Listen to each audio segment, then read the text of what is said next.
Hello guys, over Christmas I ordered a lot of parts for the models that I'm going to be building in 2015. So the package has now arrived and I thought I'd shoot this as a mailbag video, so I'll open it up and show you what I've ordered, and I'll also show you what to expect in 2015 in terms of the models that I'll be making.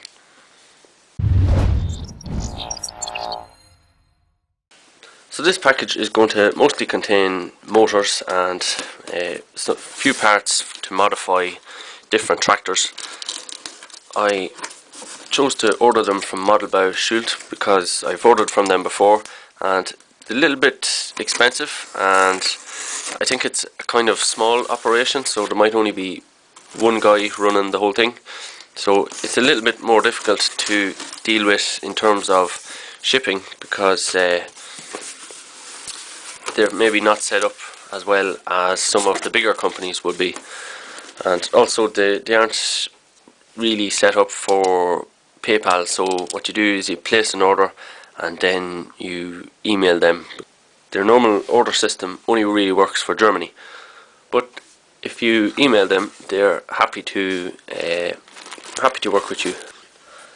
I'll go through the prices of the different things as I take them out of the box, but there's a couple of charges that apply to just the packaging in general. So the shipping to Ireland cost €23.90,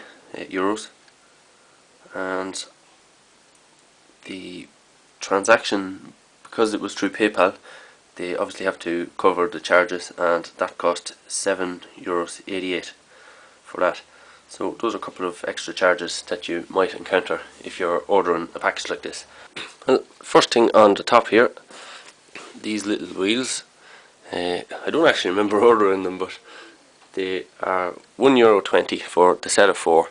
So they're not too bad. I mean, if you had a little tractor for them, it'd be a nice little extra. The rubber feels pretty good. It feels like there'll be a good bit of traction in those. Some of the Universal Hobbies tyres are very solid. You wouldn't feel very much grip. CQ tyres usually very good for traction, but there's a set of 4 tyres. It was €1.20 from this shop. Anyone who's tried to get CQ motors before will know it's quite difficult to find a supplier who will actually sell the motors. So that's the reason I'm not so bothered about having to pay the kind of expensive shipping and the extra charge on the extra charge for the PayPal, because it's hard enough to find someone who actually sells this stuff. There seems to be a lot of promotional stuff in here. Maybe it's because it's the end of the year when I ordered it, so maybe they're getting new stuff in. Lots of promotional magazines. Appears to be a set of sweets. Maybe because I ordered it around about Christmas, they sent a little treat in with this set. I ordered these just to see what they're like, the little figurines. They were pretty cheap. It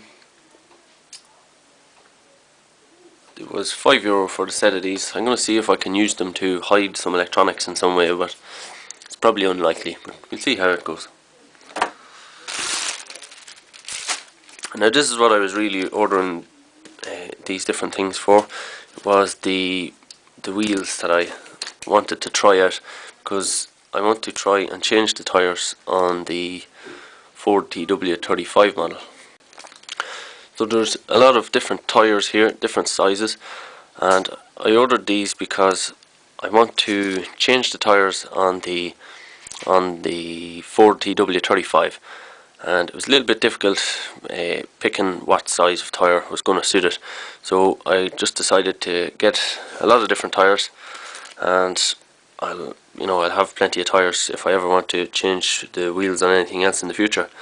The tyres are all in the region of €2.60, 80¢.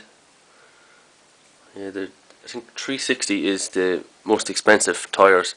So you can see they're all pretty good tyres. There's quite a bit of grip in all these. These ones look like CQ tyres.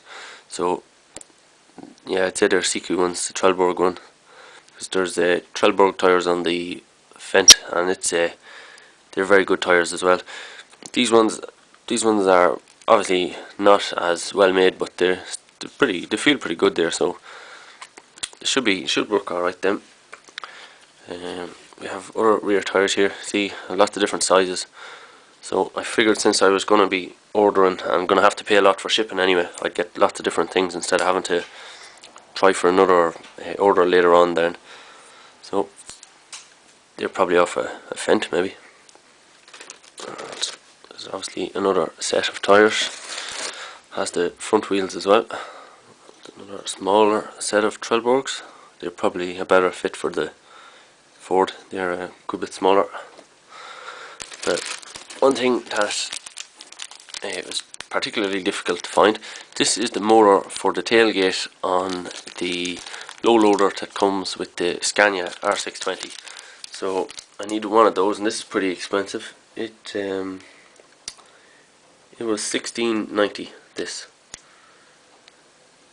All of these numbers I'm calling out are minus the VAT, so you have to add the 19% VAT on top of the price of this. So just beware of that in the prices. But you can see all of this on their website.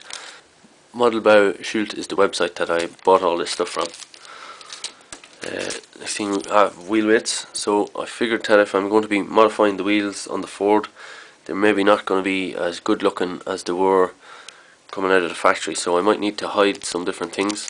And also very common on Fords of that time was these wheel weights on the back of these Ford TW35s. If you look up the images on Google, you'll see a lot of wheel weights. So these ones kind of look similar to ones I've seen on the real tractors on the internet. These were pretty expensive. These were $3.90, so a little bit expensive. I got a couple of these accessories for loaders just to get an idea of the sizes and see if they would maybe work with a New Holland model that I have. This feels a little bit, well, it feels like the forks are plastic. They're adjustable. That's quite a nice feature. And this end is clearly die cast, so that seems like a fairly good build quality there. This one feels like the entire thing is plastic, but still it seems to be fairly decent design. So they look pretty good. So the pallet fork cost $6.90 and this silage bucket cost $7.90. So they're pretty decent build quality. So let's get going. Now this is what I really was ordering for. These are the CQ drive motors. I need these for a lot of different models, so I'll be showing you which models I intend to update in 2015 when I finish this. So this is the same gearbox that I've used in my Fendt 936 and my Massey 8680. So I'm continuing to use those motors in the models I'm going to be building from now on. But for test, I knew that these gearboxes came with this screw end on the tyre, so I wanted to see how big the motor was, and it would look like this motor is a little bit bigger than the motor that I've been using. This white motor is from a John Deere 8345R model, so there's obviously a CQ control model of that tractor. I bought two of these John Deere motors just to see what they were like, and they cost, the two John Deere motors cost $28.90, so they were pretty expensive. So we'll see if they're any stronger than the Fendt ones. And the Fendt one is from a Fendt 930 and that cost $20.90, so there's nearly €10 difference in them. So we'll be able to do some sort of comparison and figure out which is a better motor, hopefully. I think this is the final thing, and these are Joskin trailer wheels. These cost $2.40 for one pair of wheels and an axle. So I bought these to see if they would fit on the loading shovel, my New Holland loading shovel, because I'm not 100% happy with the wheels that are on it. I think it would look a little bit better with slightly wider wheels. So that's what I have these for, and I'll show you them with the model now in a minute. So here's everything that I got in this package. It came to about €240, so it's pretty expensive, but we have a lot of RC models. We have the load and shovel here. I have two in case I upgrade the John Deere 9560R, a motor for the Ford 7810, Ford TW35, and I can't even remember what these two were for. Maybe I just got extra motors in case I needed them in the future. And obviously I have lots of different tyres here to upgrade the different models. Okay, now I'll talk about what we can expect from 2015. So I have quite a few models that I've bought, and the reason for that is it's kind of hard to keep a video going every week if I don't have a lot of models, because a lot of the time I get halfway through a video and then I realise that my plan isn't going to work, or I need a new part, something like that. So I need a couple of models as kind of backup. So that's why there's a different video every week, because I'm not always able to continue a series straight through. So I have to split them up a bit. So I tend to do a different model every week. So for 2015 I have a lot of new models, but the Komatsu is going to be finished hopefully this year. We have the John Deere baler, the John Deere wrapper, and a couple of different other things like that. The slurry tank, anything that you seen last year that's not finished, I'll be finishing that. But I have a couple of new models. This is a Joel JCB model, and I bought this JCB instead of a New Britain's one because I had one of these when I was a child. I seen this one on eBay, it was only a couple of euros, so I decided to buy it. And this is probably like the baler. It's probably an ambitious plan that's not going to work out really, or that has a high probability of not working out. But what I'd like to do is get it driving and steering. That's the main thing, which shouldn't be too difficult. I'd also like to be able to raise and lower the front loader, and if we could operate the bucket, that would be great. And then after that, trying to operate the backhoe, that would be pretty ambitious, and that probably won't happen.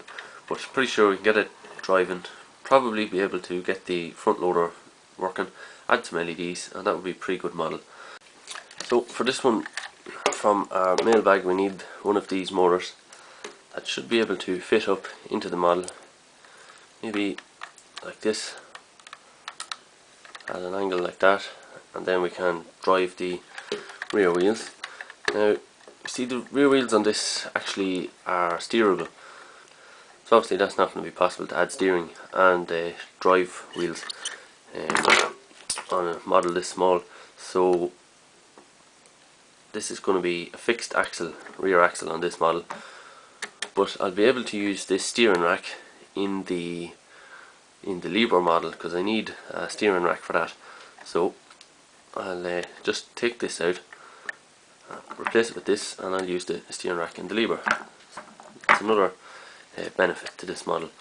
As you can see, the windows are pretty cloudy, so I'll probably get some sort of I don't know what you call it. It's like filter for a spotlight in a theatre or something, and black out the windows here, because they're obviously, if they're clouded up, they're no good anyway. But also, if I black out the windows, then I can fill the inside of it with different servos and whatever mechanisms I might need, so that maybe we'll be able to control the rear actor, but it's highly unlikely. So the other things that we should be able to use from the Mailbag should be this pallet fork here. That would work pretty well on the front loader of this JCB. Obviously need a little bit of adapting to fit, that's no problem. I'd like to be able to get a kind of a standard size for the loader buckets for all the different models if I could. You can see this one here has different size again, so there's 3 different bucket sizes. So if I can somehow adapt them to all be the one size, that would be pretty handy. Maybe some sort of quick hitch mechanism would be the easiest solution. Next build is going to be the low loader from the Scania. So a couple of features that I like to add to this. Obviously I have a very big battery in this already, so that's fine with plenty of power. I'm not sure if I'll add a motor for the legs because you have to connect the wires up anyway, so I'm not too pushed about operating those manually. But the tailgate here is pretty useful to have this automated. So I bought this motor. It's pretty expensive, but it will fit in. I mean, it's designed for this trailer, so it will fit in perfectly. And we can see here we have a simple little potentiometer there, variable resistor, 3 wires for that, so it's going to be ground, power and a signal, then 2 wires for our motor. So we should have pretty simple control, or pretty good control of this tailgate very easily with this motor, even though it was very expensive, but still, what can you do? I'll need to add some LEDs in the lights here. I'll probably add some LEDs running up the side of it as well, and I also need to extend the sides of this trailer to fit the Komatsu, because at the minute I don't have a trailer big enough for the Komatsu, so I have to modify this one. So that's pretty much everything I have planned for the low loader. So the next build is probably going to be one that a lot of you will enjoy. I know I'd be looking forward to it if I was watching this. So this is going to be a New Holland W190 loading shovel, and this is made by Ross. You can see it there. So this is a pretty good model, but a couple of things that I don't like. I don't particularly like the wheels. They're a bit skinny in my opinion.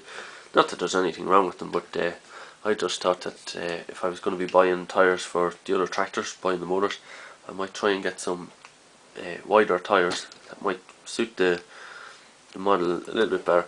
Well, I say suit the model, what I really mean is would suit my taste maybe a little bit better. So these Joskin wheels from one of the trailers was on the website there, weren't too expensive, so I think they'll look a little bit better. They're a little bit wider, and they should have quite a lot more grip, because these Ross tyres are a little bit hard, whereas these are CQ tyres. I think I should be able to get a good bit of grip with these tyres compared to the ones that came with it, and I don't think they're too wide. I think it should look pretty good. Then we need a drive motor, obviously. It's the next problem, and I have a choice of 2 really.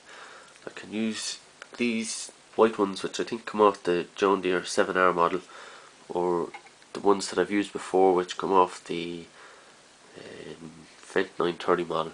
So I think I'll try and use these ones because they're obviously a little bit bigger than the Fendt ones, and since this model is so big, it shouldn't be too difficult to fit these really large motors onto the model here.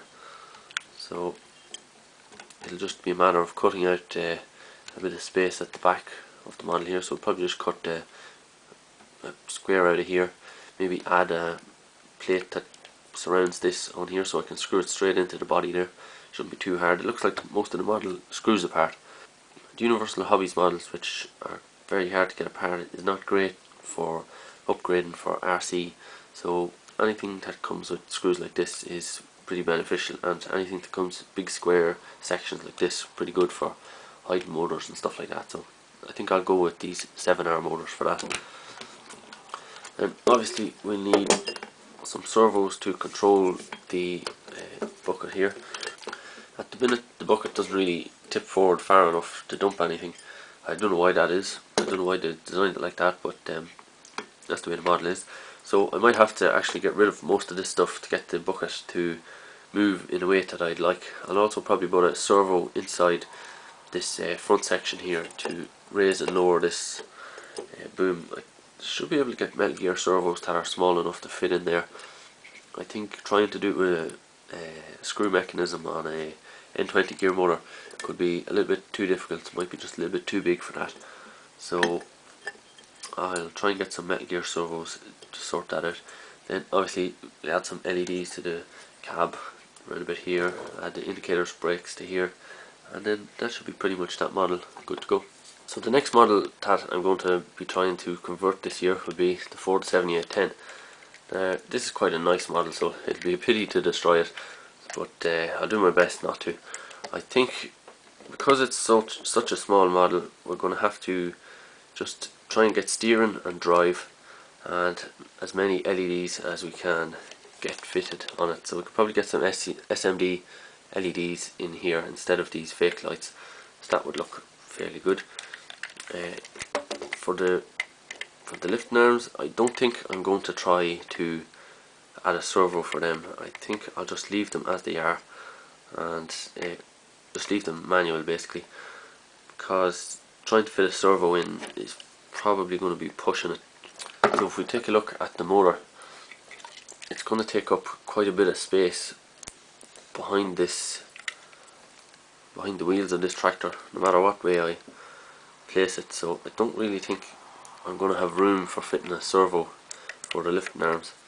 It'll be probably challenging enough to get the drive motor in, and if we look at the front, there's nowhere to hide the steering servo up this end, so the steering servo is going to have to be hidden back here as well somehow, and an arm or some sort of connecting rod will go down to drive the steering. This one isn't going to be an easy build, it's probably going to be one of the most difficult, so all we can do is give it a shot and see how it works. One that I really want to get done this year is the Ford TW35. I quite like this model, so hopefully I won't destroy it too much. I should be able to add some LEDs on the cab without too much difficulty. There's LEDs somewhere else. There's LEDs on it's kind of I don't know what you call it, the very front kind of weight block of it, but I should be able to add them there. Some LEDs here, that shouldn't be a problem. Steering servo in here should not be a problem. We have one of these drive motors from the Fendt 930, so that should be in there. It'll be as difficult as the 7810, but we should be able to get that mounted in there. There's one thing I don't particularly like about this model, and that is that it has these dual rear wheels, and I think that is more of an American styling, but I'm not 100% sure. Anytime you see them in Ireland, they usually have quite wide rear wheels, so wider than one of these single tyres. I think anyway, it's kind of hard to gauge from a scale model like this, but I think this tractor would look a lot better with wider tyres. So I bought a lot of tyres obviously, and if we take a look, see most of them are wider than the single tyre. They're around about the right size, so that's quite a nice tyre there. That would probably do the job.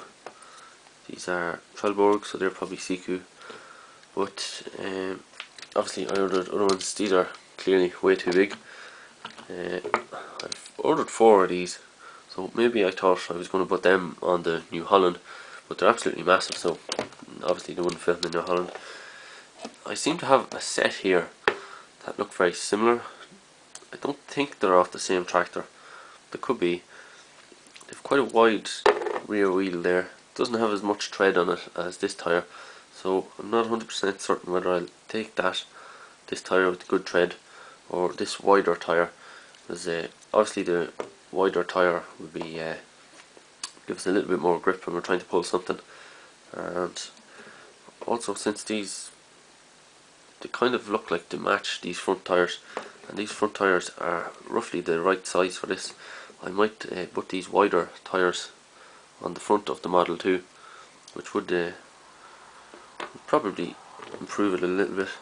It's kind of hard to see, but the tyre would look something like that on the tractor. They're with the right dimensions, just a good bit wider than the single tyre that we had. So it's actually nearly as big as the dual tyre. So I'm not sure whether this tyre with the good treads, or I'll go with these tyres. I might go with these ones because of the good match to the front. I also got these weight blocks to add to the Ford as well. You usually see the TW35 with some sort of weight block on the wheels, so these weren't too expensive. I think they were the cheapest of the weight blocks that you could get. They might actually be designed for these. Yeah, I think they're designed for the Fendt 930 wheels, but I'd probably try and get them onto the Ford wheels some way. Or if I go with these wheels, they'll probably be in there, something like that, and that might let me somehow get the connection for the wheels bolted to the back of this, and then hide the screws with the weight blocks. That might work out pretty good, but we'll have to see how it happens. We can always change it to something else at a later date if these wheels don't work out or they don't look right on the model. We can always change it for something else. So that's my plan for 2015. I have lots of different models to keep working on. I also have a couple of these spare motors, so if I get some models further down the line, I'll be able to get working on them pretty quickly because I have the motors. I might even end up using one of these motors in the Liebherr model, so we'll just see how that works out. But if you liked that video, make sure and hit the like button, and if you have any suggestions of models that you think I should try and build, then leave the comments below the video or head over to the forum and you can leave them there, and I'll get back to you as soon as I can. Don't forget to subscribe so you don't miss out on any of the builds in 2015, and you should get a notification fairly quickly as soon as I upload the videos. And that's everything, so thanks very much for watching.